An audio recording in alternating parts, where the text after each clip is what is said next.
You know what would be better than watching this commercial? Watching your commercial.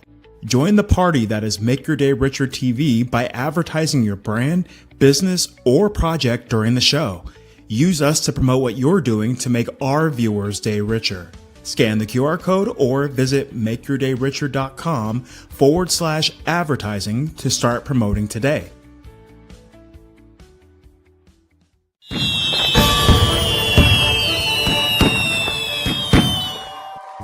Make your day richer than it was before. Got some good times knocking upon your front door.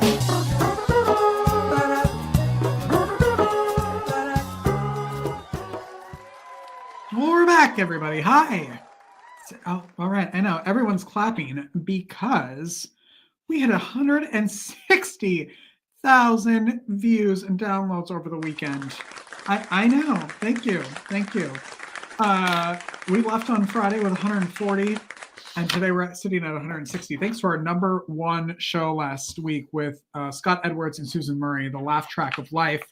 Huge show for us. Over 25,000 views of that show alone, most of them coming from LinkedIn. So thanks everybody who's watching on LinkedIn. Let me tell you, I have goosebumps right now thinking about how far this show has come. We're sitting at right now, the month isn't even over 50,000, almost 60,000, because we started the beginning of the year with a little over 100,000 views. Now's a good time to just share the show too. While we're sitting here, just share it. It'd be really quick, and send it to someone who you think needs to see it. I have lots to tell you today. Also, more clapping, please, because I took down my Christmas decorations this weekend. Finally, it feels, at first I was, oh yeah, we can clap, sure. Yeah, thank you. Lots of clapping today. At first I was a little sad because I don't like taking down the Christmas decorations because it makes me feel like nothing's in the house. You can hear your echo. But man, once it was done, it felt so clean and organized. And I sat on the couch in the living room and just like enjoyed it all. It was so nice. It did, however, I thought would take me, 2 hours. It took me 8, but whatever. It's done. And maybe next year I won't put any up so I don't have to go through this again a month after Christmas. All right. What do I have to tell you? Was anybody sad this weekend in the 4 hours that TikTok went down? What happened? I don't get it. I don't understand. Doesn't really make sense to me. It feels like something else is happening. And I don't get it. What's weird is, so I got sick of, how you just like automatically press app buttons on your phone. And so I kept pressing it and it wouldn't come on. So I removed it, which was an error. Do not remove it yet. Because then I went to re-download it and you can't download it yet. But if you search on your phone, you can still open it. It's very strange. I don't really get it, but that's now what I have to do. And I'm on TikTok kind of. We put clips of the show sometimes. I'm not really one of those people that's like making stuff, but it's fun to watch and connect with people. But I was, it made me realize, because I tell clients this, people this who are starting podcasts, people, a lot of coaches who are trying to make communities. When you're making a community, and even this show, like this show goes out on a gazillion platforms, none of which I own. So if one of them goes down, I'm out views and a way to reach you, right? Like we wouldn't be, if LinkedIn went down today or over the weekend, we wouldn't be at 160,000 views. And so it's really hard when you're putting all of your eggs in someone else's basket and expecting them to keep them from breaking. And so if you're out there and you're trying to build a community, you're trying to figure out how to connect with your audience, no matter what you're doing, try to figure out how to, and I'm saying this like I've done it and I'm not, but I know I need to, how to bring it to something you at least own, whether that's, your newsletter, building your newsletter, building it on your website. Remember back in the day when you would love a show or whatever, you would go on their website and they would have a message board and you could have messages, and you could have a whole community on the website. And granted, you don't own WordPress, but you do have control over what goes on there. And WordPress isn't, probably going to go away, or Wix or whatever. So I don't know. I got to figure that out, because if it all goes down, and it could, then what do you do? I don't know. One day I did a huge fundraiser for the nonprofit I was working for, and it was all online. And that day, in the city that it was based in, like, all the internet was down. So we did literally a 12-hour telethon online, and nobody could watch. Not helpful. And we raised like $7. Okay. Let's see. I want to thank the Down to Business podcast. They had me on. We did an interview, months ago, and it got released this weekend. So thank you for having me on. You can go get that wherever you get your podcasts. I don't have a clip. I should have asked for one, but it was a great pod. We did it live, and then he takes it and does it as a podcast later, and it was really good. Speaking of live shows, that I have loved working with Podmatch. Podmatch.com has given us all of these amazing guests to be on the show, and I love it. And I have been so booked with interviews for shows that are coming up. Like, the interviews that you're going to see today were actually recorded the beginning of December. And I've been doing 6-7 interviews a day since November, maybe? Yes, November.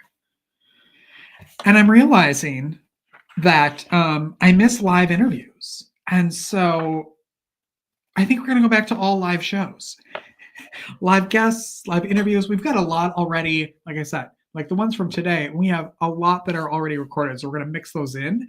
But both of our guests tomorrow are going to be live on the screen, no editing, no nothing. And we're going to see how that goes, because I kind of miss that. And also from a time standpoint, and this is for people who have podcasts, think about this. So if we do a show live, it's done, it's over in 45 minutes. If I record the interviews, I spend the time recording the interview, then I go in and I edit a little bit, and then I have to put it in the show. So however long that is, then I literally, during those interviews, I sit here like this and watch.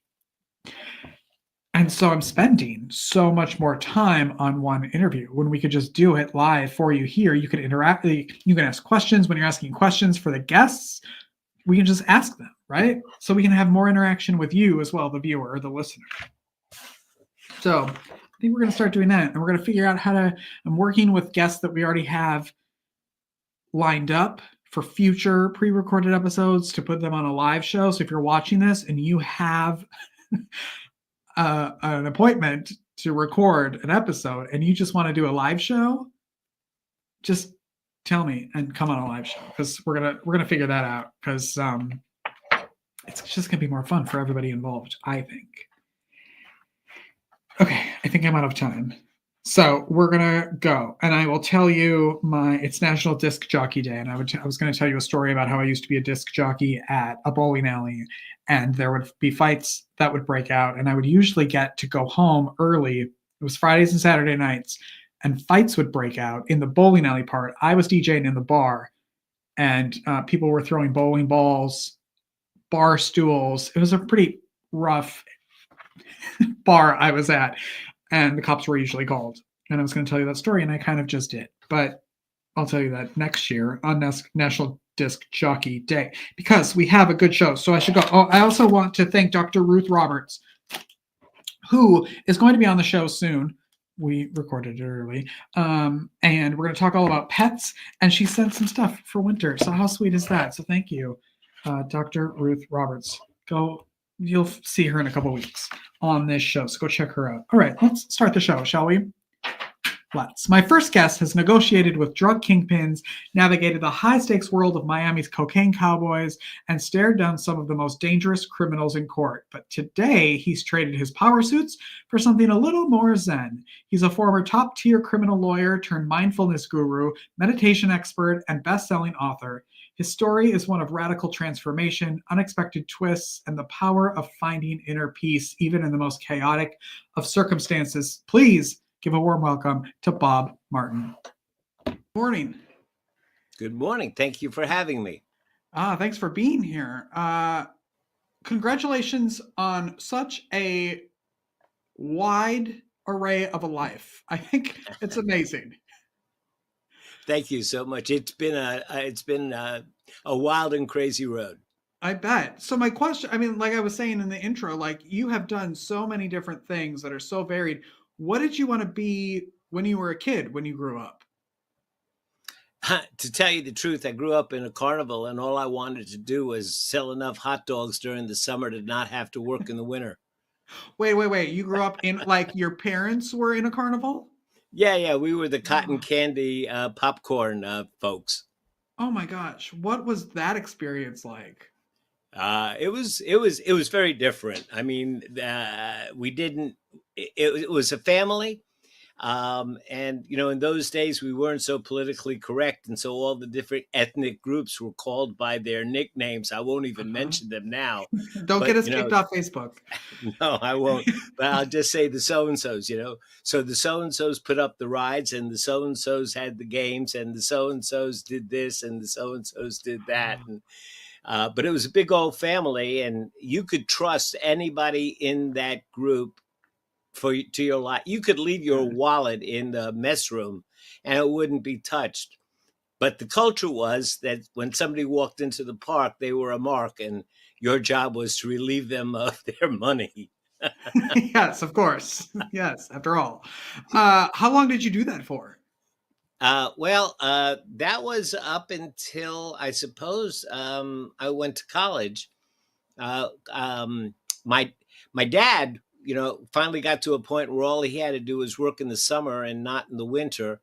But unfortunately, as a school person, I had to work in the winter, and then in the summer, I didn't get off either because that was our season. Is it always play, or I suppose it is work, right? You've got a job while you're doing that. For a kid, it's play. I mean, how many kids, at the age of 9 get to take apart a cotton candy machine and burn off the head? Yeah. How many kids at the age of 12 or 13 are hawking a nickel pitch, or the Damn Family game or the like, and then, cooking hot dogs and hamburgers during the summer. And, it was fun. Good. When did you decide to become a lawyer? That was an unusual set of circumstances. First, I would have to tell you, I was a big boy. In my day and age, during the 50s and 60s, we were called Huskies. Mm-hmm. I remember shopping at the Husky section in Sears when I was a kid. Yes. Well, at JCPenney's, right? Yeah. My mother would drag me into JCPenney's and scream out, "Where's the Husky section?" Always great for your ego. Yeah. But I found out in high school that my big body had a purpose, and that was playing football. And so I played football, and in my sophomore year, I had a career-ending injury. So we're talking 1969. So what does a jock do in 1969 that's no longer a jock? He becomes a hippie, right? Of course. So we had a hippy dippy apartment, and there was this one fella in there that kept telling me I should be a lawyer because I was always arguing about Nixon and Cambodia and Vietnam. And he actually went out and got a job and earned $350 and bought a postal money order made out to the Educational Testing Service to pay for my law school aptitude test. Wow. And said, "Go take the test. You should be a lawyer." And one law school took a chance on me. And so I became a lawyer. And once I opened the first law book, I knew I found something that I wanted to just drink it all in. And what did you end up doing? Because I mean, when I was reading about you and it says mob lawyer, I was like, that sounds like a movie. Yeah. So I went to law school in Fort Lauderdale. I interned in Janet Reno's district attorney's office. We called it the state attorney's office. And I rose up to be in the economic crimes and consumer frauds. And we went against the mob on what's called a RICO, civil action, racketeering, influence, corrupt organization. Oh my gosh. And we hit them for 72 million bucks. And shortly thereafter, I went out into private practice, and they came and visited me and sat down and basically said, we got pretty good lawyers and you were able to beat them. So we think you're pretty good and we want to send you clients. We can't have that anymore. Yeah, we need you on your side. So that whole conversation, that first conversation that I had with Johnny, that's reflected in my novel, Children of Abraham. Okay, where are your books? Let's go into your books, because that's a whole different world and career as well. Where do people get your books? So Children of Abraham right now is not available, but it's not available for a very good reason. Okay. I wrote Children of Abraham in 2008 when 9/11 was still, on our minds. Mm-hmm. And I saw that everybody was running around killing in the name of God. And I've had an unusual spiritual path anyway. But I was thinking, if God thinks like us, and if he thinks in English, which is above my pay grade, but it's a different show. Right. It's a different show. We'll be back. But he'd be looking down at everybody running around killing in his name and say, I don't know, not exactly what I intended. So posit this. What if God could leave a message for us telling us what he really intended or she really intended? And would anybody listen? And so I created a group of characters, all with one of the 7 deadly sin faults. And all of a sudden, mysterious messages start appearing on the ticker on the bottom of your television. Nobody can understand the source, and it becomes more and more mysterious. But the question of the book is, how would that affect the world?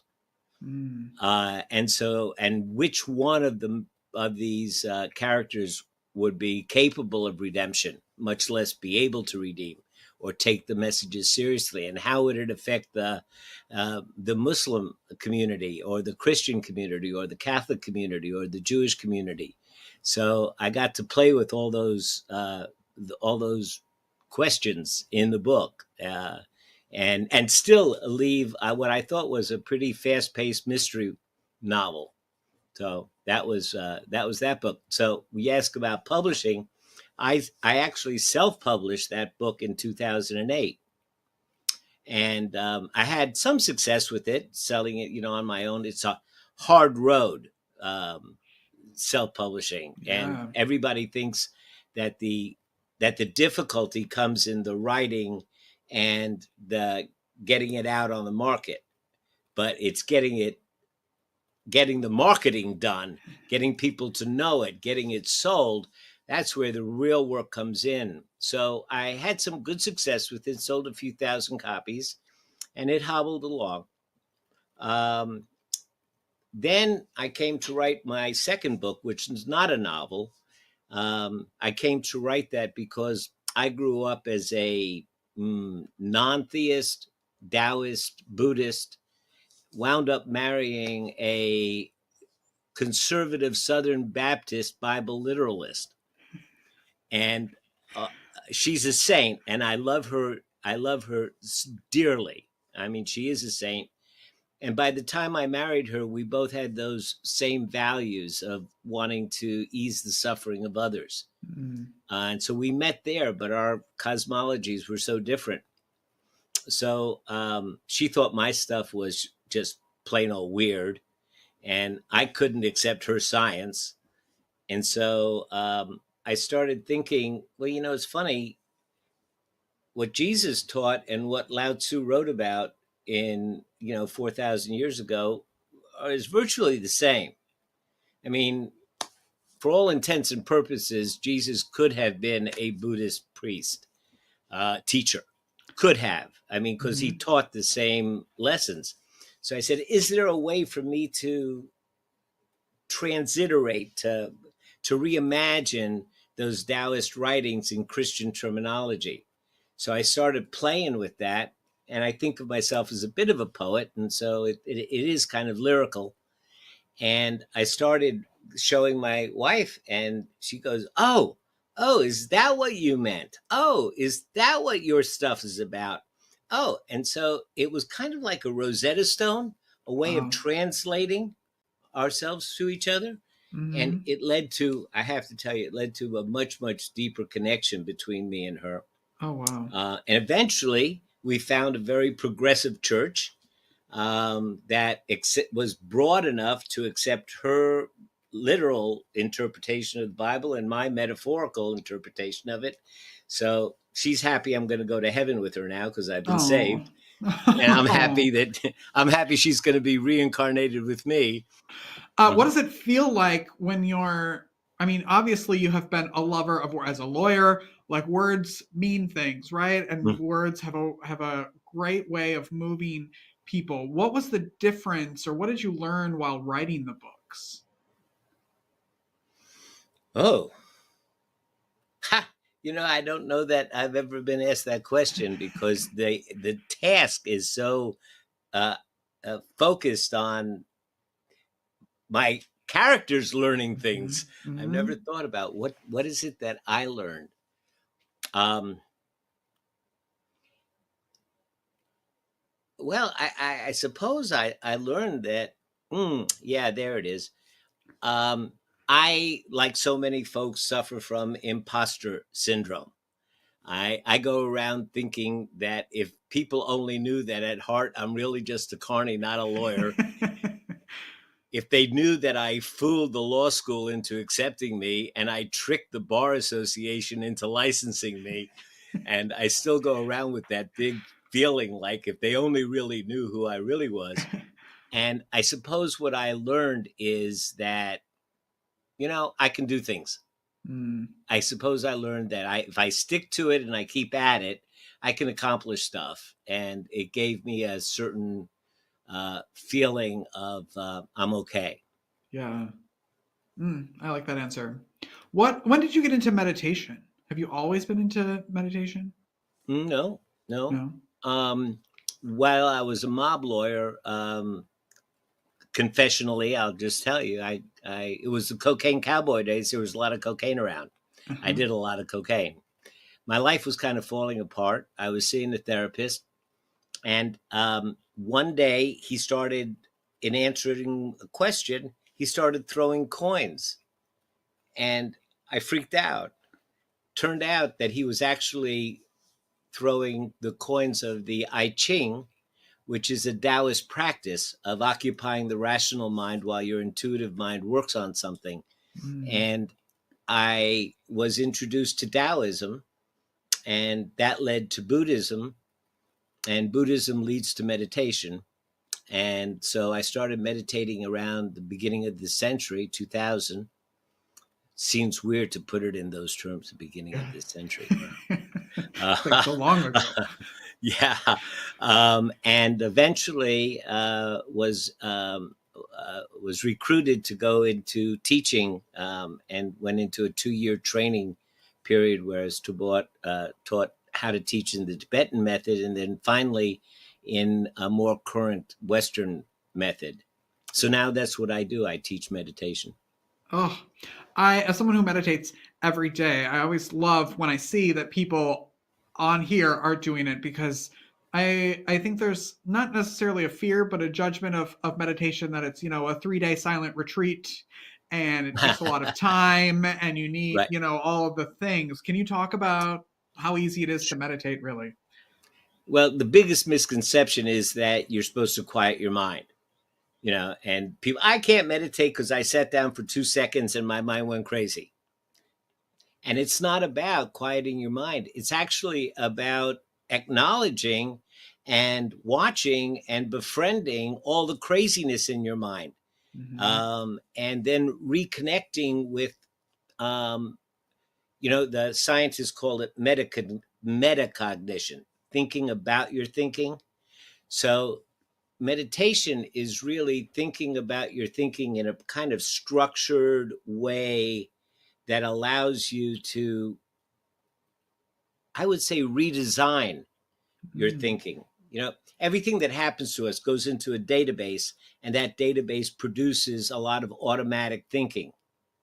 Well, it is possible to go into the database and reprogram the database so the thoughts that automatically come up are the thoughts that you decide you want to have the life that you dream of. Wow. That's kind of in a nutshell. Yeah. Do you do anything? Do you do because you teach it, is it all in-person stuff? Do you do virtual stuff? Oh, no. I teach mostly online.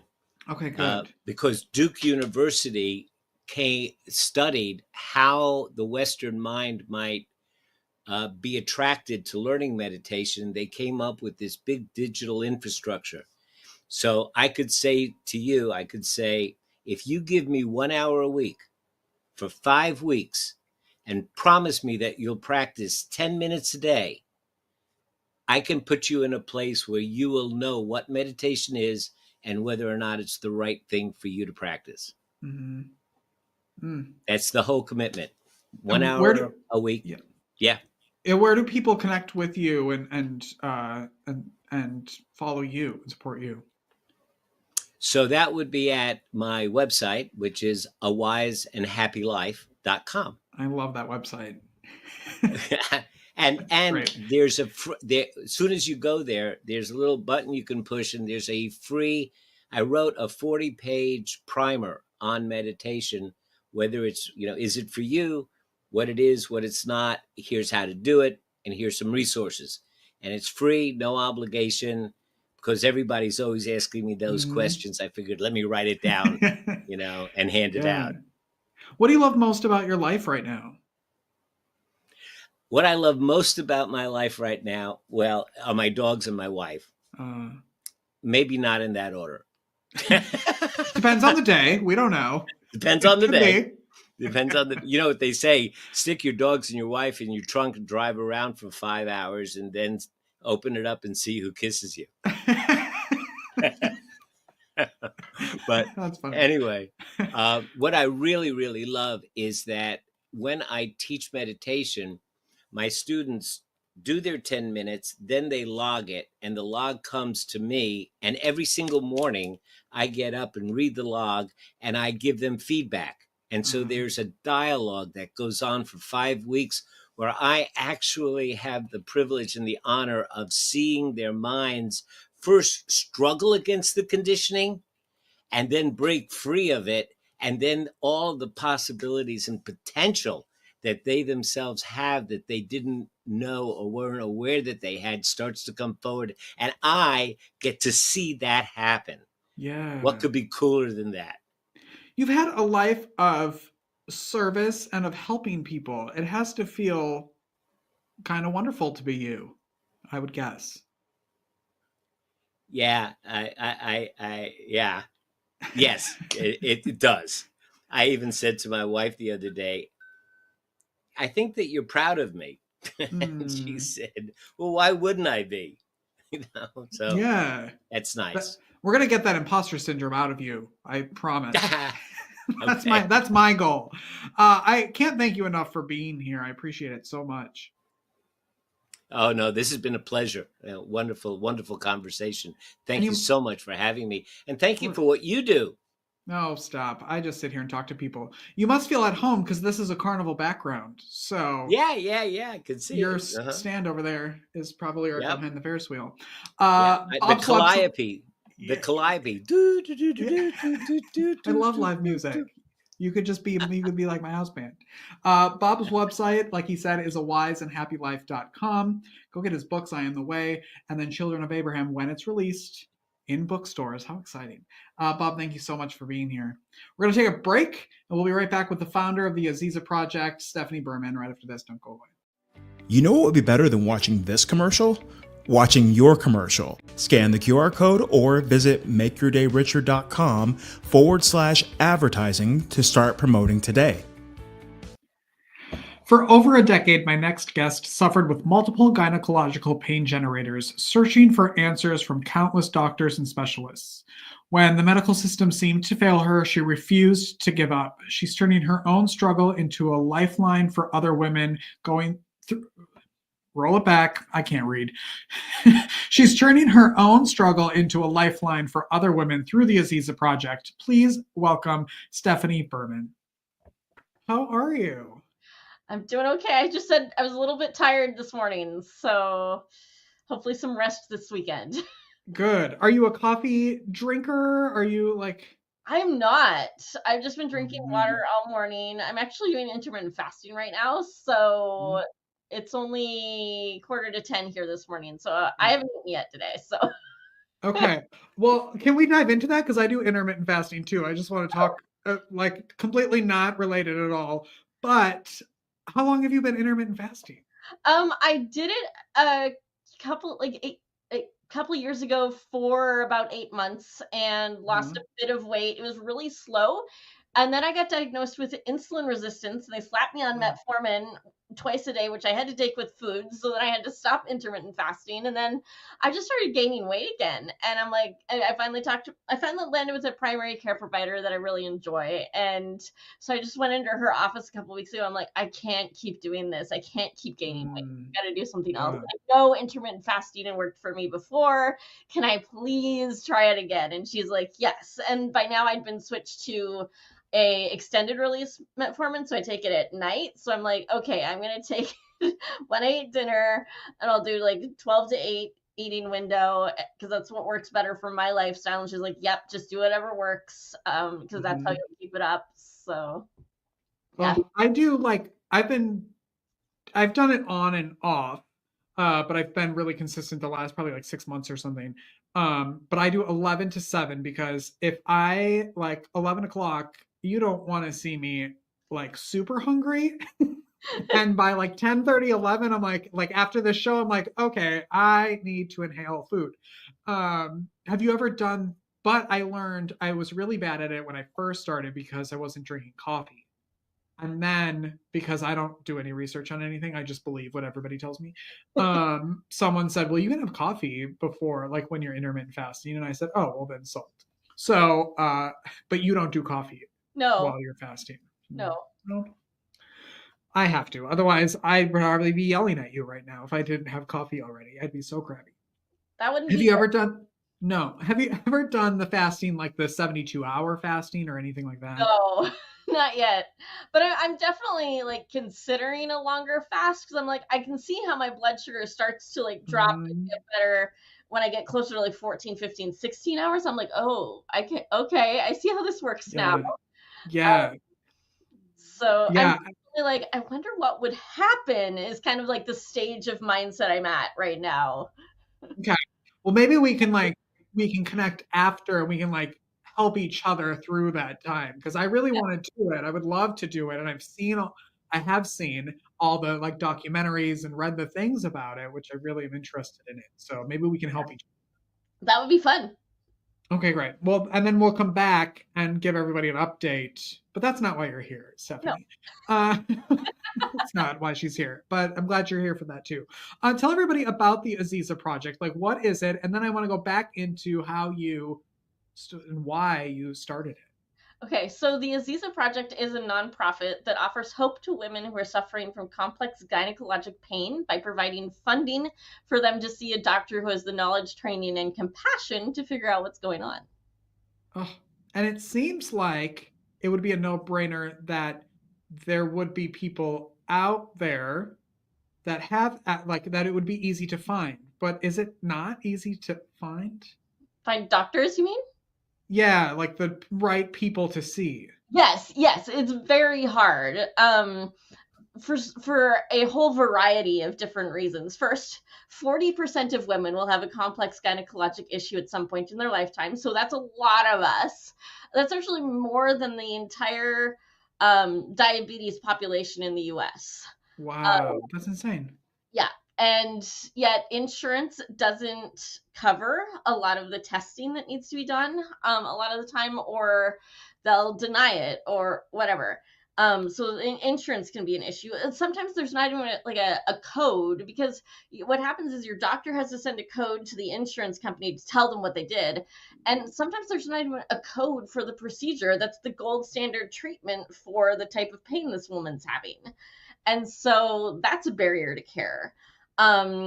Then because there's no, like, sometimes there's no codes, that means that the doctors are not getting reimbursed by the insurance companies at the amount that they need to be reimbursed by to be able to take insurance and keep their doors open. So then the doctors end up, the good doctors who want to spend like an hour with their new patient, end up not being able to afford to take insurance and keep their doors open. So they end up being out of network, but that means that they're charging the patient more out of pocket, which I don't blame the doctors for. They're legitimately trying to help, but it is more out of the patient's pocket. So that's where the AZIZA Project steps in and says, hey, if you can't afford to see the specialist you need to see, then we'll pay for your consultation fee, up to 90% of it. That way they have a little bit of skin in the game. And we'll pay for your travel to get to see this doctor, and travel for a companion, whether that's your spouse or your best friend or somebody to go with you, because you may be walking into a surgery situation where you can't be left alone. You know, and we'll pay for so in-person appointments. And I'm hoping that one day we will have enough money that we can say, hey, you know, whatever insurance didn't cover of your hospital bill for that surgery, we will help with that as well. So when was the AZIZA Project founded? When did you start it? January of 2023. And where are you based? I'm in southeastern Washington State, but the doctor we work with is in Tulsa, Oklahoma. Of course, yes. Welcome to the virtual world, right? Yeah, and our fiscal sponsor is based in California, but the director also lives in Washington. So, oh my gosh. Yeah. I don't know if this is going to like show my ignorance, but what does AZIZA mean or stand for? Yeah, no, AZIZA is a word that has Arabic, Swahili, and Hebrew roots that means beloved, precious, and mighty. And I'm like, that's perfect, because so many of the women we're will work with, don't know that they are beloved, precious, and mighty, because they don't feel like they are, because they've been in pain for a year, 2 years, 3 years, 10 years, whatever it is. And I mean, it's such a private area of the body. Like, they're just not out there talking to all their friends about this pain that they're in. Or, you know, maybe they're not even telling their spouse or partner what's going on. You know, maybe they feel like they can't talk to their primary care provider and they don't know who else to talk to. So I wanted to put that out there and be like, hey, you know, you are mighty, you are loved, you are precious. This comes from such a personal story, because you were suffering for over a decade, right? Yeah. So I'm actually still in pain now as I'm talking to you. Thankfully, I think we finally diagnosed all of my pain generators, which took a long time. But yeah, it came right out of my own story, because I found the doctor in Tulsa we're working with right now. I found him after a long journey of being gaslit by providers, giving up on providers, being on medications I shouldn't have been on that didn't help. And I found him on Instagram, of all places. And I started following him, looked at all his posts. I'm like, I wonder if he can actually figure out what's wrong with me. So I reached out to him, and he was like, it can't be any worse than what you've done, right? Exactly. Schedule a consultation with me, and we'll see what we can do. And I woke up at 3:30 that morning, and I was thinking to myself, hadn't even had my appointment yet with him. And I'm like, how can I help other women who don't have the financial means that I do to be able to afford care of this quality? And how can I do it in now? Not in our estate planning when we're dead and gone. I want to do it now. And I'd completely forgotten that I waited, like, snap my fingers and start a nonprofit, because I already had a fiscally sponsored nonprofit project in the works that was also in the women's health sphere, but that one had not needed to fundraise for like 8 years by that point. So I'd just forgotten. It wasn't until we were in Tulsa in January to actually see the doctor that it hit me. I'm like, oh yeah, I've got this fiscal sponsor in California. I should just reach out to them and see if they'll take a new project. So I did. I sat down with them a week later, and within 30 minutes, they're like, sure, we'll just see it as an extension of what you're already doing with us. And so there I was. I had like nonprofit status essentially, and I didn't even have the name for the thing yet. So I'm like, okay, I better get on Google and find a word that means like strength was what I started with. And I'm like, I don't want an English word. So that's how I found AZIZA. And I plugged it in, the AZIZA Project. I'm like, that is perfect. Wow. That's also not to say that that's how it always is so easy to start a nonprofit. Nonprofit work is very difficult, which I'm sure there's still hoops and problems that you're going through. What do you love about being in the nonprofit space? Ooh, I love being able to work with our clients and share the mission and the vision. And I just love watching like the different people who have been affected by this or might know people who could be affected by this. Like my favorite story to tell has to be our 25, might be 26 now, 26-year-old neighbor. He's a single guy, but he's the oldest of like 8 kids and he has several sisters. He's giving us $5 a month. And I just love it when I get that notification that, my neighbor has given, his $5 for the month. And I'm like, that's just awesome. That just makes me feel good. It's always like, well, obviously the stories of the people that you're working with, but also the stories of the people that help support it are always so interesting and uplifting of why people support what they do. Yeah, for sure.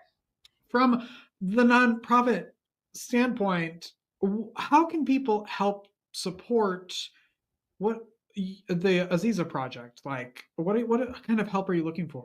Yeah. So I am looking for people to join just our newsletter list. Just come read about the project, forward it on to a couple of your friends every month.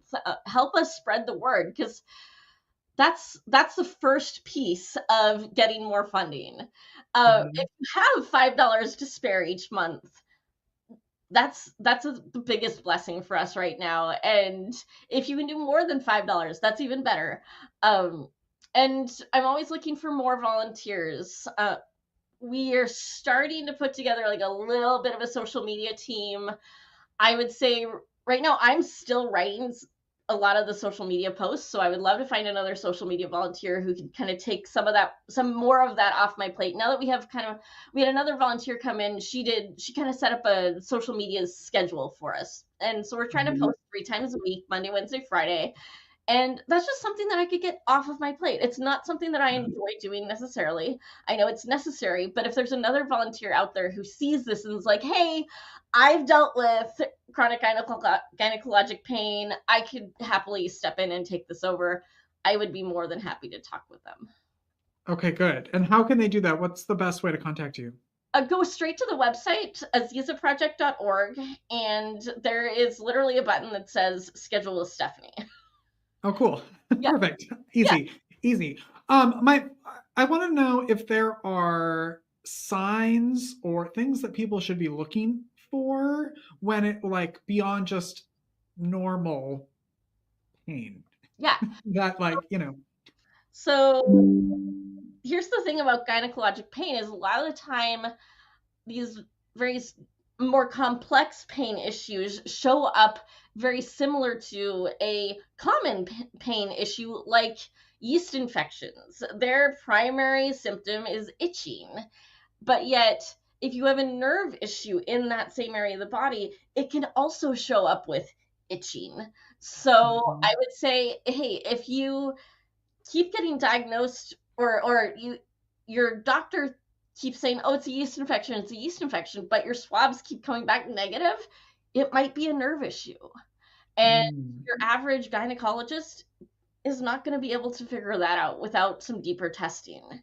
So I would say if you keep hitting a brick wall with your basic gynecologist, start looking for a vulvar pain specialist or a vulvar dermatologist or someone like that who can dig in a little bit more, maybe do a biopsy if you see a skin change, then you definitely want to get that biopsy to see what's going on there. Okay. What do you love most about your life right now? Ooh, that's a good question. Mm, I really love the way that the two things that I'm doing intertwine. 2 days a week, I'm working on the AZIZA Project. The other 3 days a week, I'm a money coach for people with ADHD and autism, Wow. and specifically high income earners. And so, like, I had a pediatric dentist this year that paid off like $178,000 in dental school debt. Um, and it's just interesting to see like the way they intertwine. I have another client right now, single lady, who's dealing with a lot of chronic pain issues. So we've been able to kind of meet on that common ground, and then I can share my financial expertise to help her pay off her debt so that she can breathe a little easier and have a little bit more margin in her life to take care of herself when she's having a hard day. Wow, what a great resource. Well, how do people contact you about that? The website for that is bermanbudgeting.com. Perfect. I love how much I've learned today from you and how there are a million things that you can help people with. I love it. It's so fascinating and inspiring. Thank you. Yeah, you come back anytime. Thank you so much for being here. I appreciate it so much. You're welcome. Happy to be here. Yes, Stephanie Berman, everyone, go to azizaproject.org, check them out, sign up for the mailing list, and donate, would you? We'll take a break and be right back after this. Don't go away. You know what would be better than watching this commercial? Watching your commercial. Scan the QR code or visit makeyourdayricher.com/advertising to start promoting today. Thanks for watching, everyone. Go make your day richer. Go make someone else's day richer. You've made mine by watching the show, and I love you for it. A little shout out to Diane Metzen, who watches the show a lot, loves to comment, and I love you for it. You make my day richer, Diane. She was my neighbor growing up, and I was best friends with her daughters. On tomorrow's show, Erica D'Arcangelo, who's the author of a story about pizza. Spoiler alert, it's not about like a slice of pizza. It's a really good story that you're going to want to hear. And musician Scotty Schneider is here. 2 live guests right here. So we'll see what I screw up tomorrow. Have a great day, everyone. See you later. Bye-bye.